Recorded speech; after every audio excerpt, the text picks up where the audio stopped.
Good evening, everyone, and welcome to the Sensual Shift. This is the podcast where we explore the emotional, mental, and energetic sides of sensuality. The parts of ourselves we often ignore, silence, or rush past. I'm your host, Larice. I'm not a licensed professional, and nothing here is medical advice. I'm simply a woman who believes that reconnecting with your sensual self is one of the most powerful transformations you can make.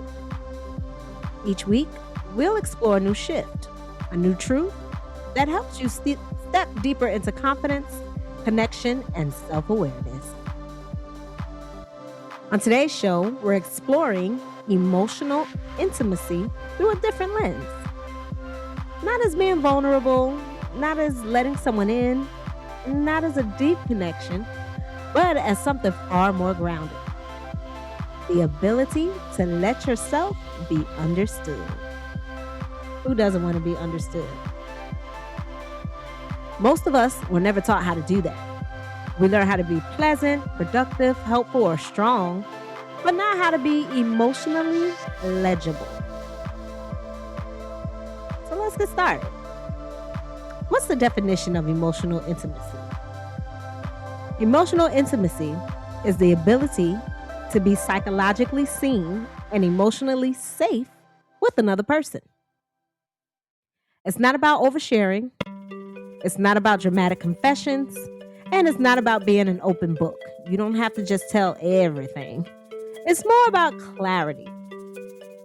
It's about being able to say, this is what I'm feeling. This is what I need from you. And this is what's happening inside me right now.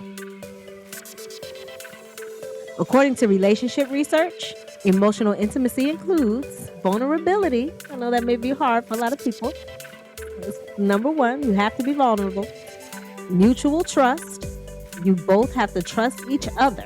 You can't be they trust you and you don't trust them, or the other way around. It has to be mutual trust to gain this level of emotional intimacy. Emotional responsiveness, not overreacting, and feeling understood without having to perform and do too much. Research shows that emotional intimacy grows when partners consistently respond to each other's emotional bids, which are small moments of connection like sharing thoughts, fears. I am tongue-tied today. Like sharing thoughts, fears, or needs. Emotional intimacy is not created by intensity. Okay? It's created by consistency and safety. I'm going to say that again. Emotional intimacy is not created by intensity. It's created by consistency, all caps, and safety, all caps. And that's why the shift into it often feels different. Most people struggle not because they're closed off, but because they're unclear, even to themselves. A lot of us are still finding ourselves and figuring out who we are. And this is where emotional fluency comes in. Emotional fluency is the ability to name, track, and express your internal experience without collapsing. You're not shutting down or overperforming. You're just able to name these things and feel these things. So why does the shift feel uncomfortable? Emotional fluency activates a different system in your body. Oxytocin, the bonding hormone, doesn't just bond us, it expands. This is the phase where old attachment wounds surface, emotional defenses become visible, and you can't hide behind charm or chemistry anymore. Psychologically, this is when the nervous system asks, is it safe to be fully seen here? Am I safe with this person? And for many people, safety feels unfamiliar, sadly, especially if they learn love through inconsistency, emotional distance, or chaos. Early connection thrives on novelty, and that's where the dopamine is high. Mystery is exciting and validation feels intoxicating. So instead of leaning in, you will tend to pull away. because it's unfamiliar. One of the biggest mistakes people make is thinking that something feels different, so something must be wrong. You know, like that, oh, it's too good to be true kind of feeling. It's a big mistake. If it feels good, let it feel good. Often, what feels like boredom or less of excitement or emotional heaviness is actually death replacing novelty. Many of us grew up with emotional environments that taught us to minimize, mask, intellectualize, or stay easy to handle. So emotional intimacy feels foreign because emotional fluency was never modeled.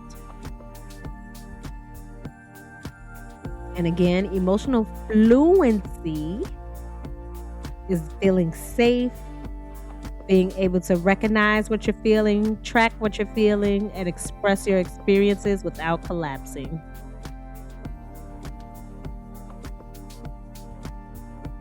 Signs of low emotional fluency. You can look for this in people when you're dating. If you're starting to get a little serious, and this can help you along the way in the relationship. Some signs of low emotional fluency are you feel things intensely but can't articulate them. You shut down when someone asks what's wrong. You default to I'm fine when you're not.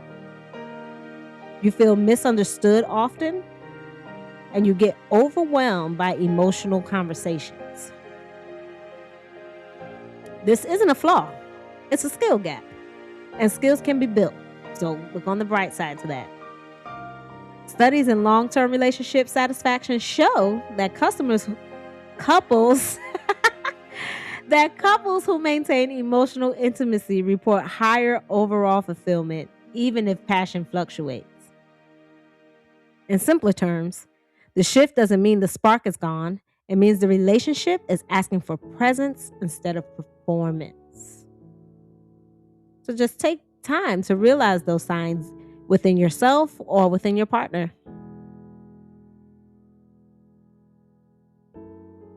Now we're going to talk about emotional capacity versus emotional closeness. Here's a fresh distinction. Emotional closeness is the desire. Emotional capacity is the ability. You can want closeness and still not have the capacity for it. Capacity is shaped by your nervous system, your history, your emotional vocabulary, your tolerance for discomfort, and your ability to stay present when feelings rise. When capacity is low, intimacy feels like pressure. When capacity expands, intimacy feels like relief. So this episode is about expanding that capacity. When emotional intimacy begins, people usually respond in one of three ways. They lean in,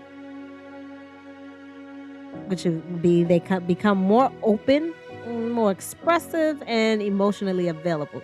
Now, this is a good feeling. This is when you feel like, oh yeah, this person really likes me. This is someone I feel like, okay, I can do this with. They're sharing more. They're expressing themselves more. You're seeing more of what they like to do. And they're emotionally available. They're listening to you. They're taking the time to help talk you through things and not just shutting you off.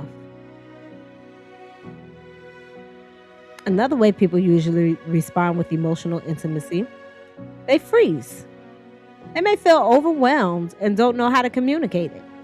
It's different. It's something different. So it can be scary. You're not used to it. And lastly, some people tend to pull away. They create distance, pick fights, or emotionally shut down. Now, this can be difficult in a relationship and getting to know someone and bringing out the sensual side and getting more sensual with them. Attachment theory explains this very clearly. Secure attachment leans towards connection. Anxious attachment seeks reassurance. And avoidant attachment withdraws to regain control. None of these responses mean someone doesn't care. They reflect how someone learned to survive closeness, their capacity for it. So again, they either lean in, and that's secure attachment leaning toward connection. They freeze, anxious attachment seeks reassurance, or they'll pull away, avoiding attachment withdraws to regain control. So what are the signs that you're in the emotional intimacy shift? You might be entering emotional intimacy if conversations are deeper and more personal. Conflict feels more emotionally charged. Now you're feeling and recognizing things and speaking on it. You feel some kind of way about some of the things they're doing. You start to care more about emotional safety than impressions. You're over that part. Now you're caring about your feelings, their feelings, and how you make each other feel. And then you both feel closer and more vulnerable. So you're sharing deeper things. You're speaking a little bit more on stuff that bothers you or stuff that happened to you in the past, your childhood, those deeper things that you can kind of relate to. This is a stage where real trust is built or even broken. So how do we navigate that? The shift into emotional intimacy requires slowing down instead of demanding clarity. Sometimes you just need to take a step back. Doesn't mean leave. It doesn't mean shut down. Just slow down. You have curiosity instead of assumptions. Ask questions. Don't just assume. If your partner says something, or if you hear somebody say something and you're quick to react, ask a question. Ask, what did you mean by that? I'm trying to understand where you're coming from on that, instead of assuming that they're just trying to shade you or something like that. And then emotional honesty without pressure. You want your partner to be honest, transparent, but you don't want to pressure them into it either. Let them know this is a boundary you have. And if they can't stick to it or if they can't respect it, then that's your decision on what to do next. Research shows that couples who name emotional experiences instead of reacting to them build stronger bonds. Sometimes the most powerful thing you can say is, "This feels different, and I'm trying to understand it." Simple as that. Your body is the first place emotional intimacy shows up or shuts down. Your body is the emotional interface you're operating from. Kind of like the same way your phone is the interface you use to access the world, right? So think about it like this. When your phone has a low signal, every app struggles, messages don't send, videos buffer, pages load slowly, and you tap and tap and tap and tap, but nothing happens. It's not that the phone is broken, the signal is weak. Emotional intimacy works the same exact way. When your internal signal is low, you become harder to read, harder to reach, and harder to connect with, even if you want closeness at the moment. Your emotional internet connection drops, and suddenly you're buffering in conversations, shutting down, or misreading what's happening altogether. This is why signal quality matters more than emotional depth. And this is where sensory support becomes powerful. Your body responds to cues the same way your phone responds to a stronger Wi-Fi connection. It stabilizes. It becomes clearer, and it becomes more available. This is where your Laris massage oils fit beautifully and naturally into the moment. A scent like mango can warm the atmosphere and bring you back into your breath. Passion fruit also has a bright, uplifting quality that helps your internal peace settle. And naughty berry, the soft, grounding sweetness, can act like emotional Wi-Fi, helping your system reconnect when you feel scattered or overstimulated. These aren't just scents that get you cued up, get your body sensories cued. They're signal boosters for your nervous system. And how helps your nervous system shift from buffering to present, from disconnected to reachable, and from low bandwidth to emotionally online. When your internal signal is strong, emotional intimacy stops feeling like effort and starts feeling like clarity. Remember, we want clarity. As I said in the beginning of the show, emotional intimacy is not about we're not, y'all, I am tongue tied today. Oh, it's about not being an open book. It's not about dramatic confessions. It's not about oversharing. It's about clarity.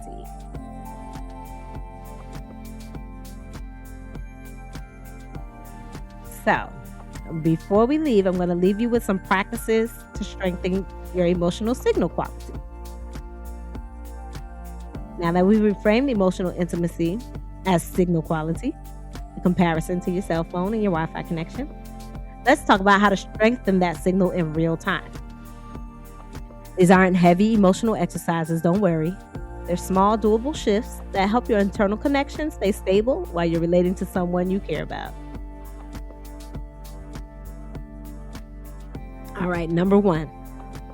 Instead of giving the whole backstory, offer one clear sentence about what's happening inside you. Think of it as sending a clean, strong text message instead of a long, glitchy paragraph. Examples, right? You say, I'm feeling a little overwhelmed and need a slower pace. You can put that in your own words. I'm here. I just need a moment to settle. Like, I hear you. I'm here.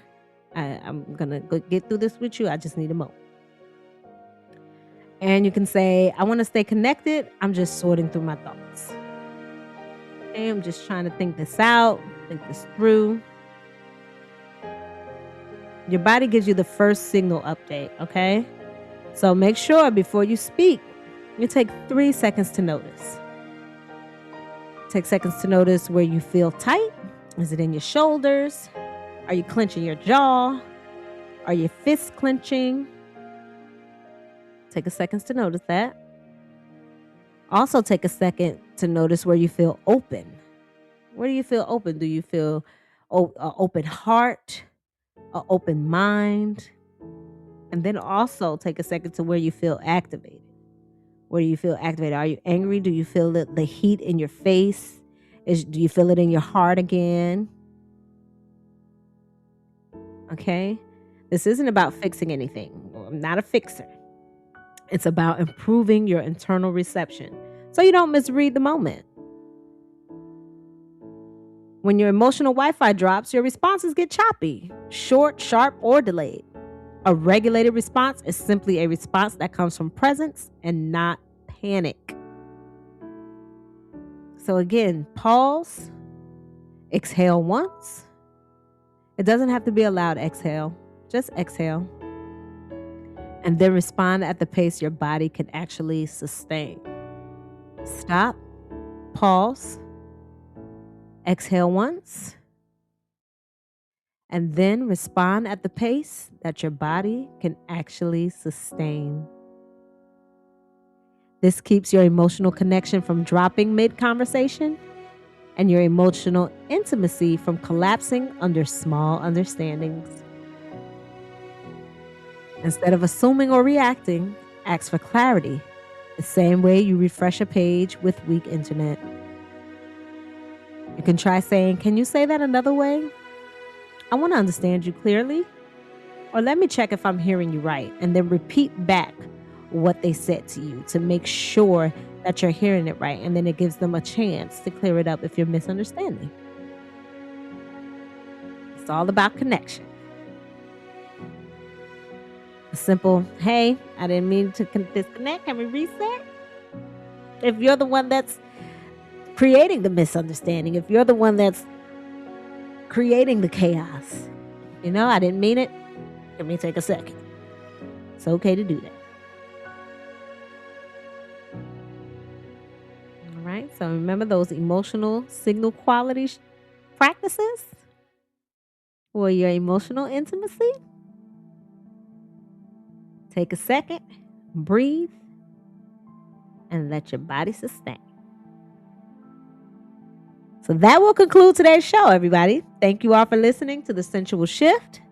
If today's episode inspired you, softened you, or opened something new, share it with someone who needs it. Don't forget to follow me on Instagram at Larice25, Facebook at Larice, and on TikTok at Larice40. You can also shop Larice.store for all of your sensual and intimacy tools. Until next time, stay connected to your truth.